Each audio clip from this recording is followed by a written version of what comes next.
친구들 손에 있는 거 내려놓고 전도사님 볼 시간이에요. 손에 있는 거 다 내려놓고 전도사님 볼 시간이에요. 자, 전도사님이 시작하기 전에 영상을 하나 보여줄 거예요. 근데 영상이 굉장히 짧아요. 빨리 봐야 돼, 얘들아. 집중해서 봐야 돼. 10초짜리 영상이에요. 어떤 영상인지 전도사님 물어볼 거예요. 알았죠? 한번 볼게요.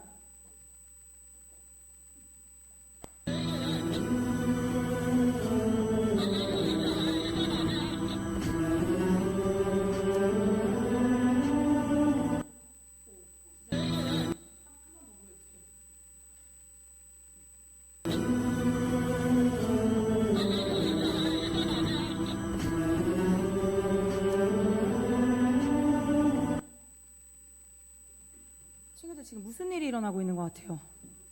홍수예요? 아, 그쵸. 비슷해요. 맞아요. 물이 막 넘쳐나요. 맞아요. 어디 지금 어디 위에인 것 같아요, 우리 친구들? 바다 위에서 파도가 막 이렇게 올라갔다 내려오니까 배가 어떻게 되고 있어요, 우리 친구들? 막 헐렁헐렁 막 이렇게 뭐라 그래서 그거를 올라갔다 내려갔다 막 그렇게 되고 있어요. 저거는 왜 그렇게 될까? 왜 바다가 이렇게 바닷물이 위로 올라오고 파도처럼 크게 일어날까요? 무엇 때문에 그럴까요? 우리 친구들 혹시 아나요? 혁비나 혹시 아나요? 아마 바람이 엄청 많이 불어서. 우리 친구들 만약에 우리 친구들이 저 위에 배 위에 있다고 한번 상상해 볼게요. 아, 바로 상상이 됐어요. 어떨 것 같아요, 우리 친구들? 어떨 것 같아요? 멀미. 내가 원하는 대답은 아니었는데 저렇게 바다 위에 배를 타고 있는데 배가 막 뒤집어질 것처럼 하면 멀미만 날까요, 우리 친구들? 아마 엄청 무서울 거예요, 우리 친구들. 엄청 무서워서 내가 어쩌면 이러다가 바다에 빠질 수도 있겠다라는 생각을 할 수 있을 것 같은데 손에 있는 거 내려놓고 전도사님 볼게요. 네, 자, 근데 오늘 말씀도 이렇게 호수인데 바다가 바람이 많이 일어난 배 위에서 일어난 사건이에요. 자, 친구들, 예수님께서 제자들에게 배를 타고 호수 건너편으로 가라고 이야기하셨어요. 그때 호수는 우리가 알고 있는 이런 조그만 호수가 아니라 갈릴리 호수는 마치 바다같이 넓은 호수였대요. 그리고 거기에 배를 타고 제자들과 예수님께서 호수 건너편으로 건너가고 있는데 친구들, 자, 사진 보세요. 어떻게 일어나고 있어요, 지금? 갑자기 바람이 막 불더니 배에 물이 차기 시작했다는 거예요, 친구들. 배에 물이 차면 어떻게 될까? 홍수가 나요. 자꾸 홍수가 나요. 배에 물이 차면 배가 어떻게 돼요? 가라앉을 수도 있는 상황이었어요. 근데 예수님께서는 이렇게 딱 배에 타시고 뭘 하셨게? 오늘 말씀 읽었어요, 우리 친구들?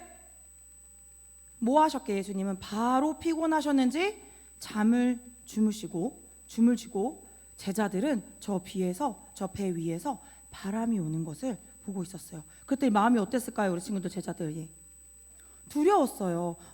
어떡하지? 지금 이렇게 물이 많이 들어오면 배가 뒤집힐 수도 있을 것 같고 배가 우리가 죽을 것 같은데 어떡하지 하면서 예수님을 깨웠어요. 예수님, 우리가 죽을 것 같아요. 지금 이거 바람 좀 보세요. 물이 배 위로 자꾸 넘어와요. 예수님, 우리 죽을 것 같아요. 살려주세요. 라고 하니까 예수님께서 딱 일어나셔서 하시는 말씀이 뭐였을까? 얘들아, 같이 막 어떡해, 바람이 불어, 물이 들어와, 어떻게, 우리 어떡하지? 하고 이렇게 예수님도 두려워하셨을까? 아니면 어떻게 하셨을까? 우리 친구들 말씀 보면 있어요. 한번 말씀 볼게요. 우리 친구들 찾아보세요. 누가복음 오늘 말씀 한번 찾아볼게요. 우리 친구들 찾은 사람 손. 자, 읽어보세요.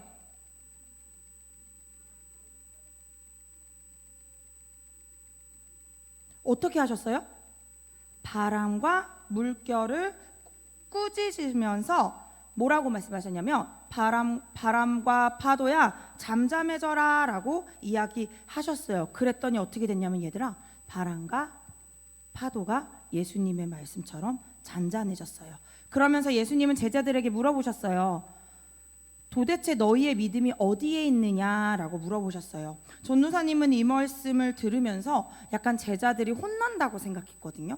야, 도대체 너는 나랑 계속 같이 다니고 내가 누구인지 그렇게 계속 얘기했는데 도대체 너희의 믿음은 어디에 있는 거야? 나를 믿지 못하느냐? 내가 누구인지 모르느냐? 라고 생각했는데 알고 보니 그런 뉘앙스가 아니라 예수님께서는 제자들에게 다시 한번 너희의 믿음이 어디에 있는지 생각하라고 알려주셨다고 해요. 그래서 왜냐하면 이 제자들이 예수님이 누구인지 몰랐다라는 것을 알려주는 구절이 있어요. 25절 다시 읽어볼게요.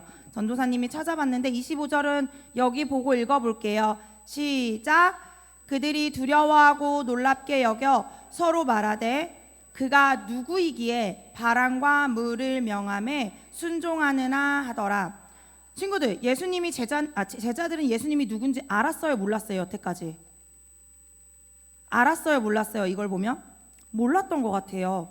그러면서 뭐라고 얘기했냐면, 야, 예수님 누구길래 바람과 물을 명령하니까 바람과 물이 잠잠해져? 도대체 저분은 누구지? 라고 이야기했다는 거예요. 친구들, 예수님이 누구시기에 바람과 물을 잠잠하게 하실 수 있죠? 얘들아, 예수님이 누구시라고?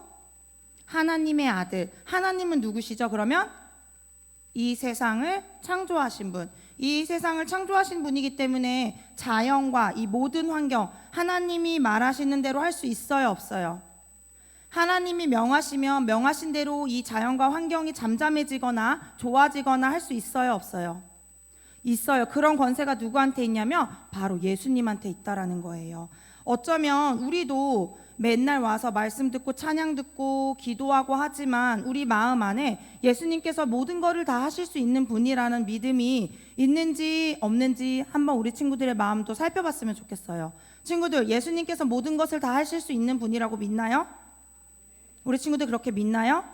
그럼 만약 우리 친구들 삶에서 두렵고 떨리고 무서운 일이 생길 수 있어요, 없어요? 충분히 있어요. 그럼 그럴 때마다 나 무서워, 어떡하지? 나 왜 나한테 이렇게 힘듦이 오는 거지? 나 몰라.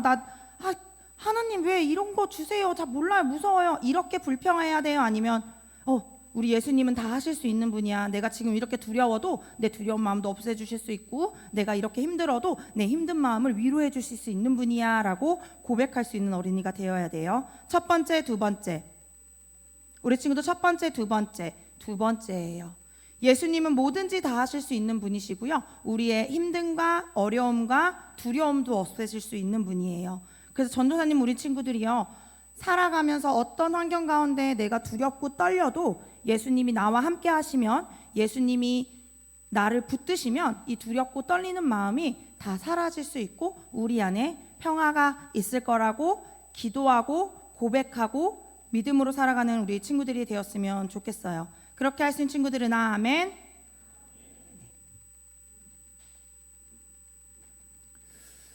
성도의 믿음의 삶 시리즈 세 번째, 믿음으로 이기는 시험에 대해서 말씀을 전하겠습니다. 근데 이제 그 전에 제가 오늘 성가대 찬송가 350장이죠. 우리들의 싸울 것은 육체 아니요. 이 찬양이 이 찬양의 가사를 이제 붙인 게 이번 이제 우리 그 대한민국 임시정부 독립군 가가 있더라고요. 제가 이거를 오래전에 저장을 해뒀는데 오늘 찬양을 들으면서 문득 우리 광복 80주년도 며칠 지나고 했으니까 제가 지금 생각나서 제가 저장해 놓은 거를 꺼냈어요. 제가 한번 불러볼게요. 신대한군 독립군의 백만 용사야, 조국의 부르심을 내가 아느냐. 삼천리 삼천만의 우리 동포들, 건질이 너와 나로다. 2절입니다. 원수들이 강하다고 겁을 낼 건가? 우리들이 약하다고 낙심할 건가? 정의의 날쌘 칼이 비끼는 곳에 이 길이 너와 나로다. 3절입니다. 너 살거든 독립군의 용사가 되고, 나 죽으면 독립군의 홀령이 되어 동지야 너와 나의 소원 아니냐 빛내리 너와 나로다. 마지막 4절 압록강과 두만강을 뛰어 건너라 악독한 원수물이 쓸어 몰아라 잃었던 조국 강산 회복하는 날 만세를 불러보세 나가 나가 싸우러 나가 나가 싸우러 나가 독립문의 자유종이 울릴 때까지 싸우러 나가세. 저희가 오래전에 저장을 해뒀는데 오늘 찬양을 들으면서 광복 80주년을 맞이하면서 우리나라 임시정부 독립군들이 가사를 지었는데 곡을 이 찬송가 이 미국 민요가 여기 곡을 붙여서 이렇게 만주벌판에서 상해에서 충칭에서 만주벌판에서 이렇게 노래를 부르면서 나라를 위해서 싸웠다는 것을 다시 한번 이렇게 한번 알려드립니다. 한번 나중에 찾아보세요. 자, 오늘은 믿음으로 이기는 시험입니다. 오늘 본문은 우리 성경 내용처럼 그 갈릴리 호수에 이제 배를 타고 이렇게 건너는데 풍랑이 일었어요. 풍랑이 일어서 이 제자들이 대부분 어부 출신이라서 이 배를 다루는데 익숙한데도 불구하고 풍랑이 너무 심해서 자기들이 배를 컨트롤할 수 없었습니다. 바람이 불고 배가 흔들리고 이제 파도가 배에 들어차기 시작하면서 제자들은 두려움에 사로잡혔습니다. 놀랍게도 이 배에 예수님께서 타고 계셨는데도 풍랑을 맞이한 것입니다. 먼저 갈릴리 호수가 어떤 호수인지 한번 이렇게 잠깐 알아보겠습니다. 저렇게 생겼습니다.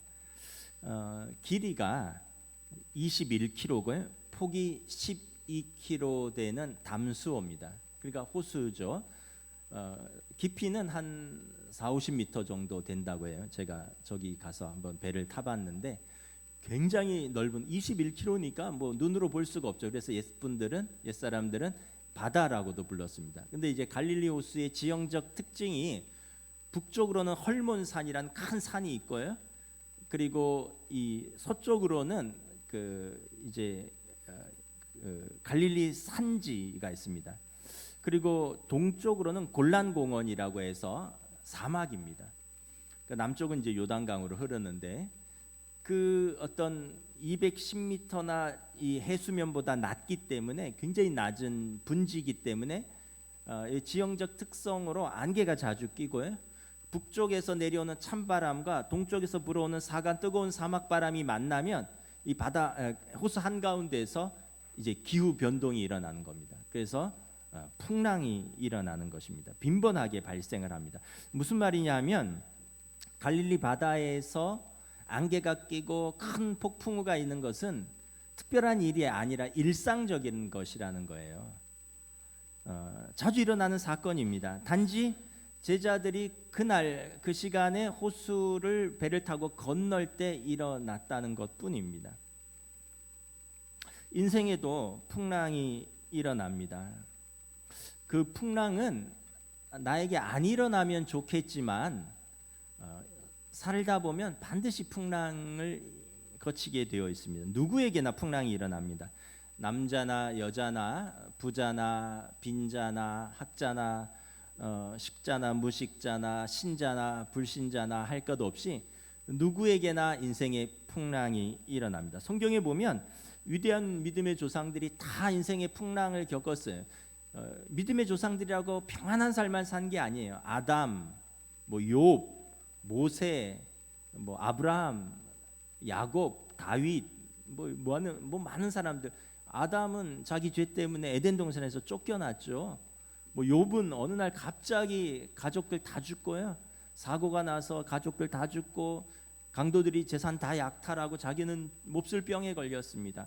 아브라함 하나님 명령에 순종해서 나왔다가 평생을 떠돌아다니면서 고생했죠. 야곱 아버지와 형을 속였다가 객지로 도망가서 20년 동안 죽을 고생을 다 했어요. 나중에 바로 왕 앞에 서서 내 나그네 인생이 130년이나 험악한 세월을 살았나이다 이렇게 고백을 합니다. 뭐 요셉 뭐 말할 것도 없고 이복 형제들에 의해서 미움받고 팔려서 노예로 팔렸고요. 뭐 모세, 다윗, 뭐 사사, 입다 이런 사람들 다 어떤 출생의 비밀도 있고 뭐 일찍 출세했는데 죽을 뻔하기도 하고 다 그렇습니다. 지난번에 우리 교회 오셔서 설교하셨던 송영경 목사님 부부도 암투병하고 계시잖아요. 우리 한국 교회에 아주 위대한 설교자 중에 한 분인 이동원 목사님이 계셔요. 이분의 별명이 골든 마우스입니다. 아주 설교를 너무 잘 하시는 세계적인 침례 교회를 만들었죠. 그런데 이분이 이런 간증을 했어요. 깊은 고난이 있대요. 큰 아들이 결혼을 했는데 이 믿음이 없는 자매랑 결혼을 했어요. 그래서 큰 아들이 목회를 한다 하니까 며느리가 집을 나가 버렸어요. 그래서 큰 아들이 공황장애, 정신적으로 공황장애와 우울증으로 굉장히 오랫동안 고통을 받았습니다. 둘째 아들은 굉장히 똑똑했습니다. 로스쿨을 수석으로 졸업할 정도로 똑똑했고 변호사로 촉망받는 아주 자랑스러운 아들이었는데 42살에 대장암으로 먼저 하나님 나라로 떠났습니다. 여러분 부모가 자기 인생에 대못이 박히는 것도 힘들지만 더 힘든 건 자식의 인생에 대못이 박히는 거라 그랬잖아요. 그 이동훈 목사님 같은 분은 그렇게 목회를 크게 하고 성공적으로 하고 위대한 설교가는 아무 걱정이 없을 것 같지만 누구보다도 큰 슬픔이 있는 거죠. 두 아들이 다 그러니까. 여러분 우리 인생에도 크고 작은 인생의 풍랑이 있습니다.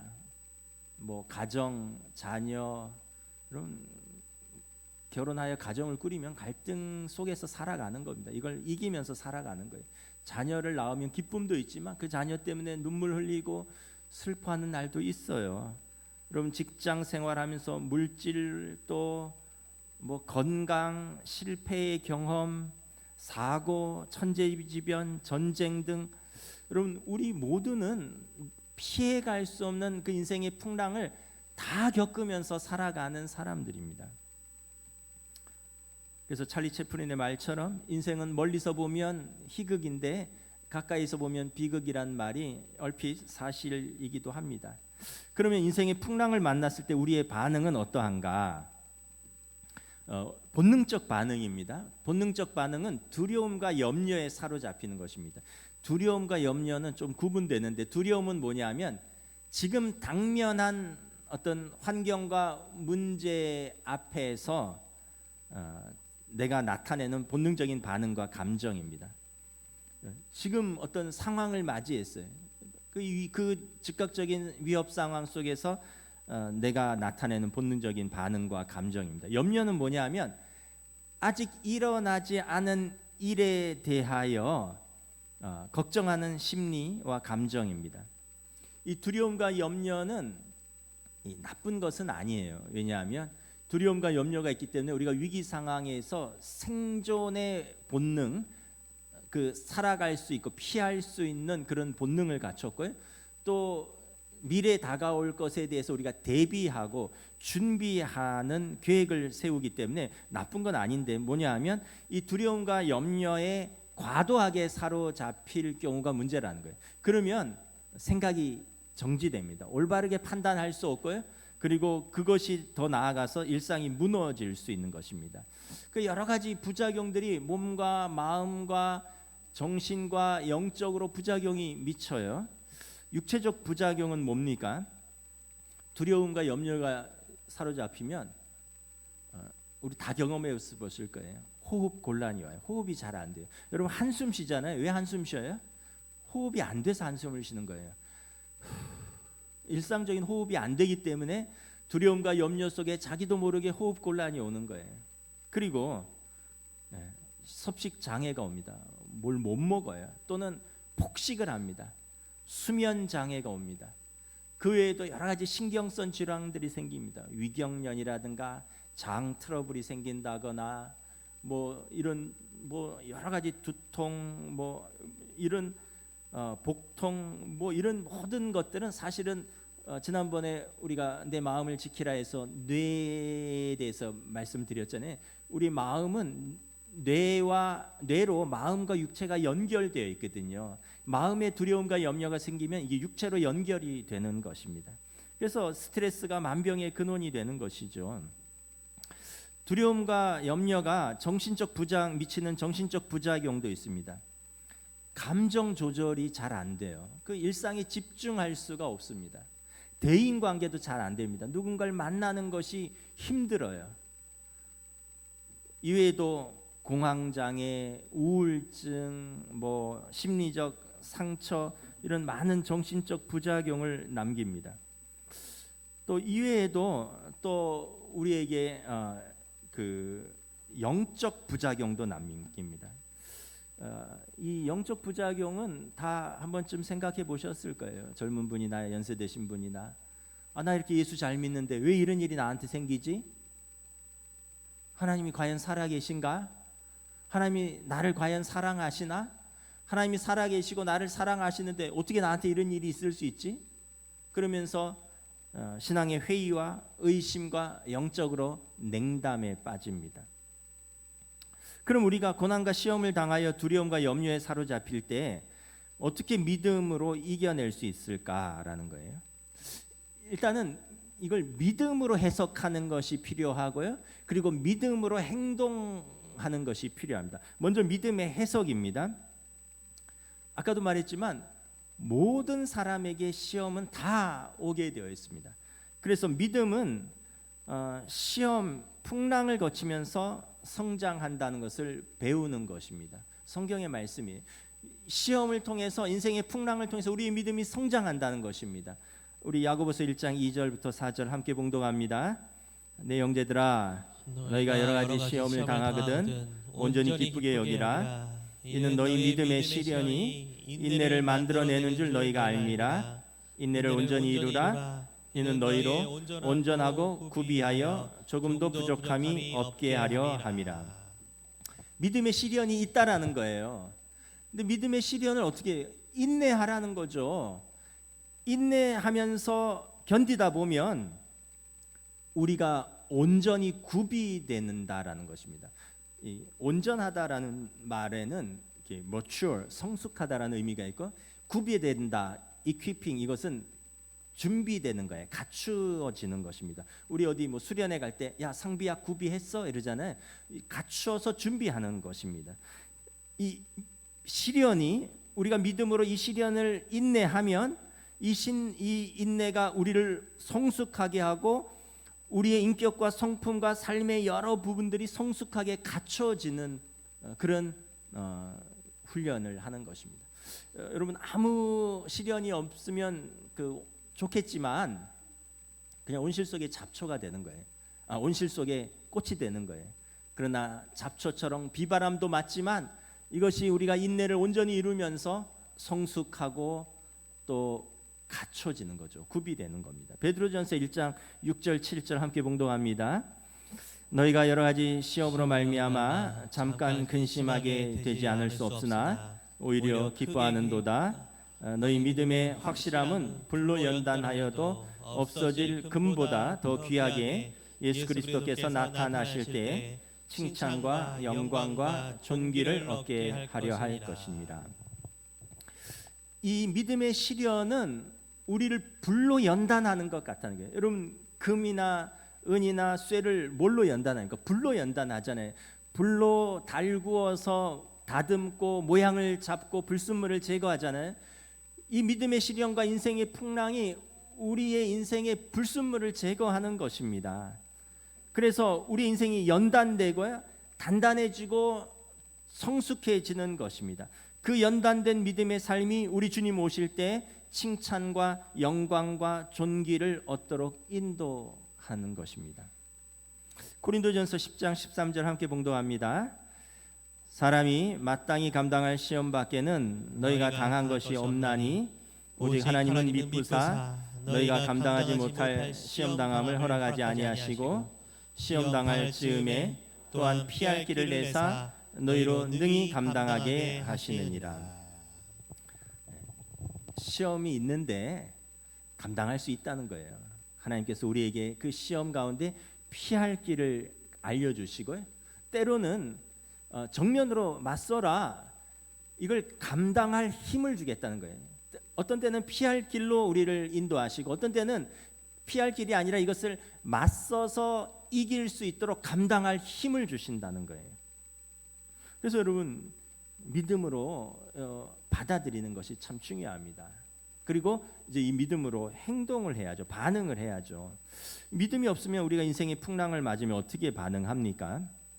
믿음이 있어도 그렇게 하긴 하는데 먼저는 우리가 도와줄 사람을 찾아가. 이 사람 저 사람 전화하고 만나는데 근데 그 사람이 궁극적으로 그렇게 도와줄 수는 없어요. 그러니까 실망하고 낙심합니다. 그 다음에는 어때요? 분노하거나 자포자기하기도 합니다. 이 사람의 기질과 성향에 따라서 좀 다르게 나타나는데 어떤 사람은 분노를 합니다. 그 분노를 이제 그 폭음으로 술을 마시면서 또 화를 내는 거죠. 세상에 대해서 화를 내고 나를 이렇게 힘들게 한 사람에 대해서 화를 내고 또 자기 신세 한탄을 하면서 그런데 이제 문제는 뭐냐 하면 이 술 마실 때는 잠깐 후련하고 잊어버리는데 깨면 문제는 그대로 있다는 거예요. 그 몸만 망가지는 거예요. 몸과 마음만 망가지는 거예요. 또 어떤 사람은 이 기질에 따라서 굉장히 무기력해집니다. 삶의 의욕이 떨어지고 무기력해서 아무것도 하기 싫어집니다. 누굴 만나기도 싫고 무슨 일을 할 의욕도 없고 자기만의 지하실로 숨어버립니다. 자기 방에 들어가서 문을 잠그고 침대에 누워서 온갖 부정적인 상상을 다 하다가 자기 연면에 빠져서 울면서 그렇게 시간을 보냅니다. 이분에게 가장 편안한 시간은 그냥 침대에 누워있는 그 시간이에요. 어떤 분은 그 압박을 견디지 못해서 자포자기하고 사명의 자리를 떠납니다. 나 학교 안 가. 나 회사 안 가. 나 교회 안 가. 심지어는 이제 짐 싸서 집을 떠나요.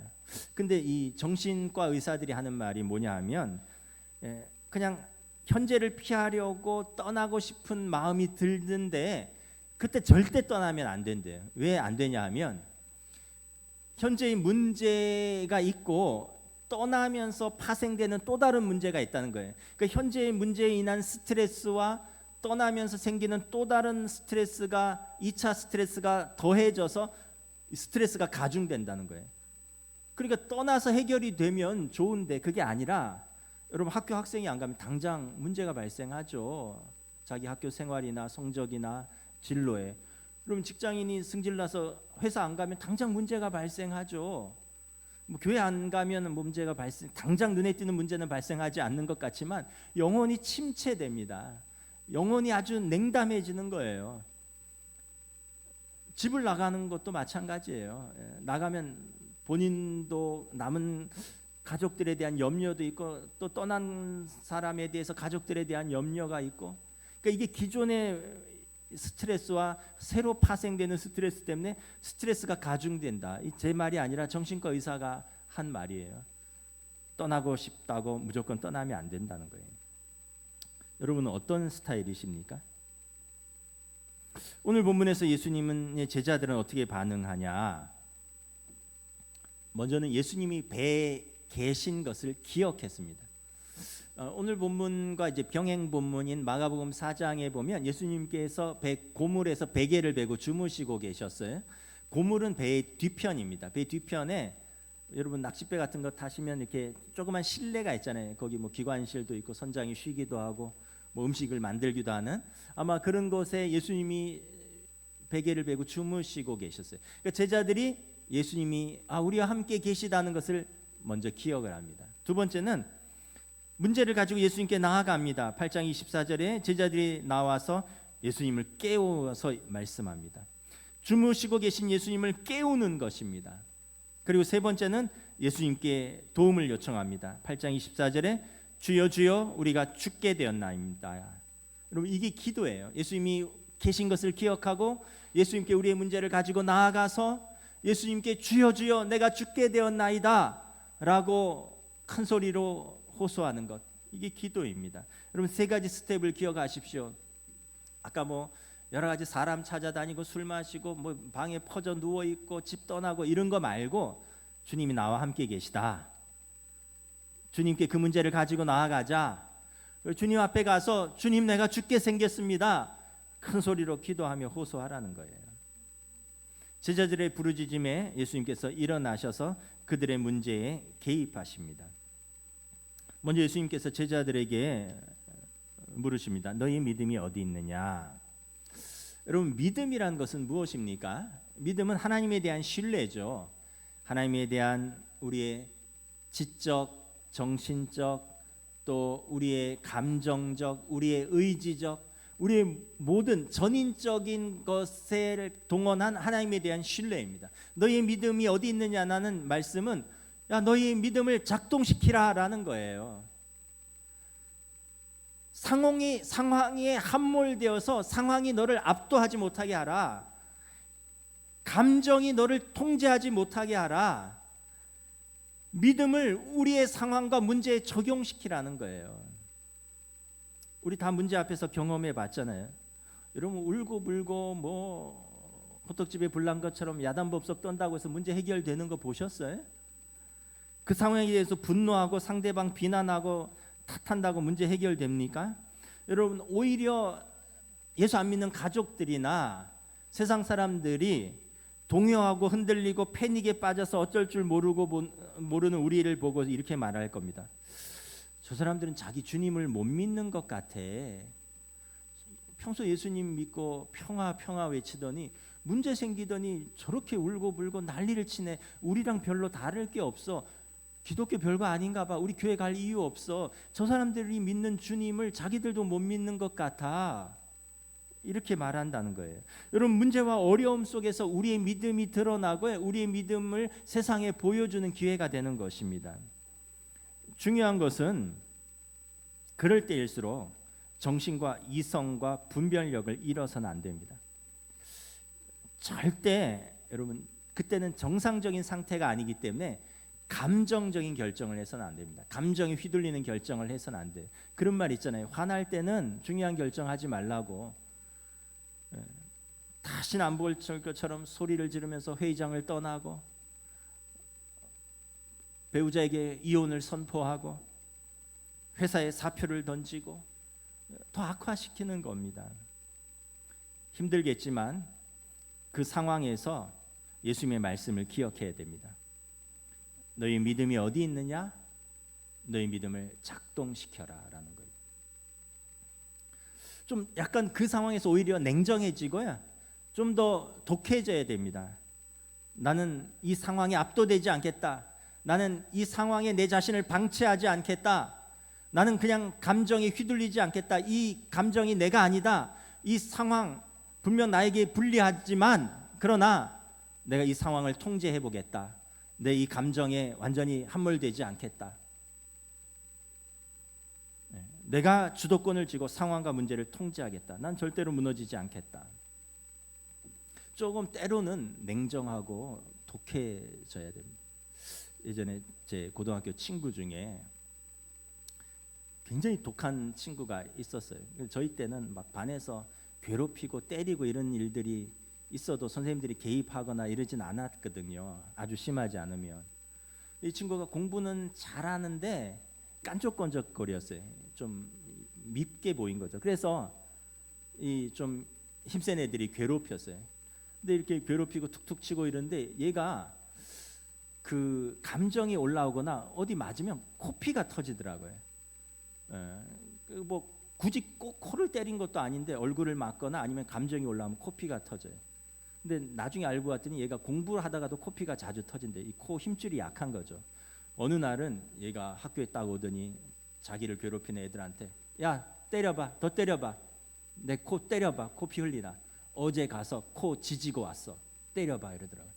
코 속을 혈관을 지지고 왔다는 거예요. 아마 부모님은 얘가 그냥 공부하다가 과로로 자꾸 코피가 터지니까 아마 코를 지진 것 같은데 얘는 친구들 앞에 더 때려봐, 나 어제 가서 코 지지고 왔어, 때려봐, 나 피나 나. 그 다음부터는 안 건들더라고요. 그러니까 얘가 그렇게 독한 애예요. 지금 숙대 교수인데 그 뭐 독하니까 공부도 하는 거죠. 근데 여러분, 우리도 더 때려봐, 내가 죽나 더 때려봐, 내가 이렇게 해서 무너지나? 너 난 문제야. 너 나 한번 괴롭혀봐.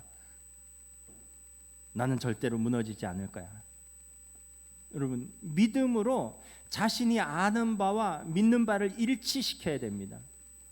내가 아는 바와 믿는 바를 일치시켜야 돼요. 여러분, 제자들은 그 상황 속에서 스스로에게 물어봐야 됩니다. 이 배에는 우리들만 탄 게 아니라 예수님도 같이 타고 계시다. 이 풍랑 속에 우리와 예수님이 같이 물에 빠져 죽을 것인가? 이렇게 물어보면 문제는 간단하게 해결이 되는 거예요. 우리도 아는 바와 믿는 바를 일치시키고 스스로 물어봐야 됩니다. 내가 하나님의 자녀고 하나님이 나와 함께 하신다고 하셨는데 내가 이 문제로 과연 죽겠는가? 라고 스스로에게 물어보세요. 믿음의 작동 방식입니다. 우리가 하나님의 말씀을 통하여 우리가 아는 바와 믿는 바를 상황과 문제에 적용시키는 것입니다. 눈먼 자를 눈뜨게 하시고 저는 자를 걷게 하시며 문둥병자를 고치시고 죽은 나사로를 살리신 그 하나님께서 이 문제로 나를 버리시고 죽게 하시겠는가? 주님이 나를 버려두실 리가 있겠는가? 절대 그럴 리 없다. 주님은 우리를 사랑하시고 돌보신다. 머리카락 하나까지 세신다고 하지 않았는가? 하지만이라는 여러분 말을 하셔요. 지금 바람은 거세고 물은 높다. 배에 물이 가득 차고 있다. 하지만을 잊지 마세요. 원수가 다가와 공격하고 배 안에 물이 계속해서 들어차고 점점 상황은 나빠지고 있다. 하지만이라고 말씀하십시오. 하지만 내게는 예수님이 계시다.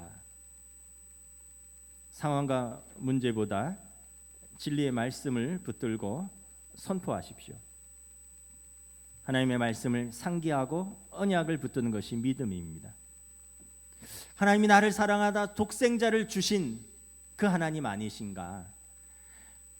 하나님의 아들이 나를 사랑하사 죽기까지 자기를 버리신 그 아들 아니신가? 자기 아들을 아끼지 아니하시고 우리를 내어주신 그 하나님께서 우리에게 좋은 것을 주시지 않겠는가?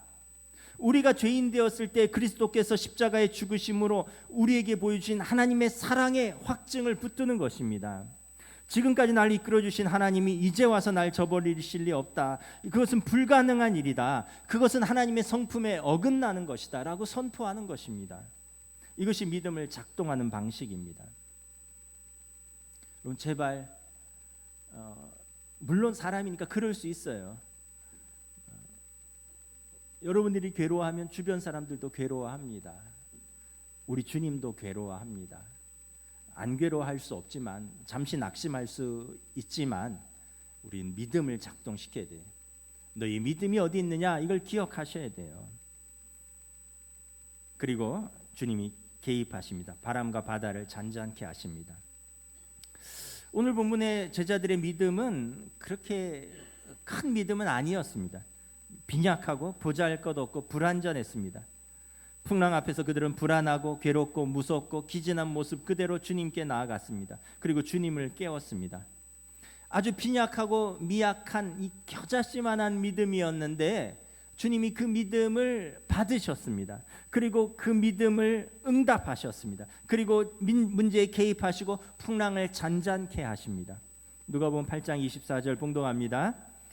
제자들이 나와 깨어 이르되 주여 주여 우리가 죽겠나이다 한데 예수께서 잠을 깨사 바람과 물결을 꾸짖으시니 이에 그쳐 잔잔하여지더라. 예수님께서 바람과 물결을 꾸짖으셨어요. 그랬더니 신기하게 바람이 잦아들고 물결이 잔잔해졌습니다. 제자들이 심히 놀랐습니다. 이 일을 통하여 예수님께서 바람과 파도를 다스리시는 피조 세계를 다스리시는 창조주 하나님의 아들임이 선포되었습니다. 누가복음 8장 25절 봉독합니다. 제자들에게 이르시되 너희 믿음이 어디 있느냐 하시니 그들이 두려워하고 놀랍게 여겨 서로 말하되 그가 누구이기에 바람과 물을 명하여 순종하는가 하더라. 제자들이 다시 한번 예수님에 대해서 인식합니다. 저분이 누구신가? 이를 통하여 예수님께서 말씀으로 세상을 다스리시고 말씀으로 제자들을 구원하시는 하나님의 아들 메시아이심이 선포되었습니다. 말씀을 마치겠습니다. 시련과 고난과 시험 중에 있다면 여러분 상황과 문제에 압도되지 마시고 감정이 휘둘리지 마시고 믿음을 작동시키십시오. 시련과 고난과 시험 중에 있다면 예수님께 나아와 주님을 깨우고 주님께 문제를 아뢰십시오. 우리를 사랑하시고 바람과 파도를 꾸짖으시는 구원자 예수님께서 외면하지 않으시고 우리에게 평안을 주시고 시험을 감당할 힘을 주실 것입니다. 어려운 시험의 때 인생의 풍랑의 자리에서 이 질문을 꼭 기억하십시오. 너희 믿음이 어디 있느냐? 찬양하시겠습니다.